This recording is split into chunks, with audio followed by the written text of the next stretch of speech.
Kalau melihat pengaduan, jumlah pengaduan yang lalu, persoalan yang paling mendasar, barangkali Ustaz Madani nanti bisa menambahkan, persoalan pelanggaran etik bukan hanya terjadi pada penyelenggara pemilu yang sebenarnya, tapi juga ditengarai. Kenapa penyelenggara pemilu itu melanggar? Juga karena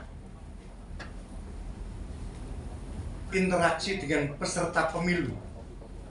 Hampir semua perkara yang kita tangani, mengapa penyelenggara pemilu menggeser hasil, menggeser ini, menggeser itu, mengubah hasil, meloloskan ini, meloloskan itu karena interaksi dengan peserta pemilu. Dan ini menjadi masalah demokrasi yang sangat menantang di pemilu yang lalu. Jadi pelanggaran yang dilakukan oleh para penyelenggara pemilu, baik KPU maupun Bawaslu, itu sebenarnya ujung akibat, bukan semuanya. Saya bisa menaruh angka sekitar 50%. Dan bisa kita buktikan lewat putusan-putusan DKPP, meskipun kita tidak melakukan bidar di putusan itu. Tapi pemeriksaan itu terlihat sekali bahwa kenapa anggota KPU ini melanggar, kenapa Bawaslu ini melanggar. Sebagian besar karena interaksi dengan peserta pemilu. Mungkin ke depan ini juga harus kita perlu pikirkan, apakah cukup DKPP atau P-nya kita hilangkan satu, Dewan Kehormatan Pemilu, sehingga bisa memeriksa peserta pemilu juga dari segi etik. Karena pelanggaran etik yang besar ini pula yang mengakibatkan indeks demokrasi kita turun. Kalau kita mengacu pada indeksnya intelijen ekonomi intelligence unit, kebalik lagi. Economist Intelligence Unit itu adalah sebenarnya lembaga yang dibuat oleh majalah ekonomis terbitan Inggris, yang setiap tahun selalu mengeluarkan indeks demokrasi.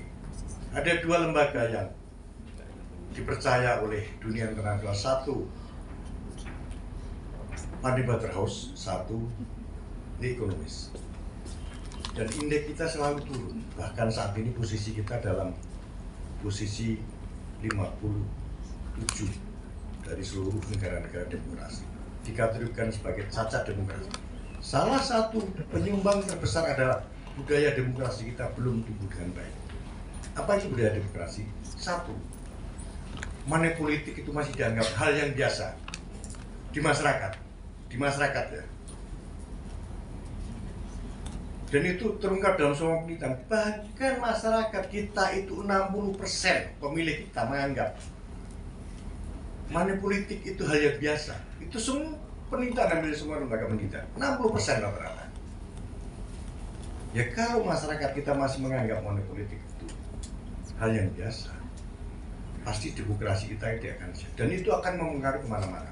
Ini pekerjaan kita yang sangat besar. Oleh karena itu penegakan etik ke depan itu harus mengedepankan bukan cuma di penyelenggara pemilu.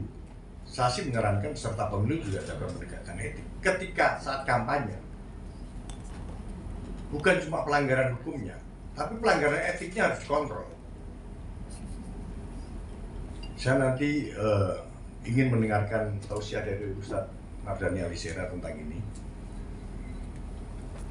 Jadi bagi DKPP sendiri selama ini kami sangat menyadari banyak kekurangan, bahkan banyak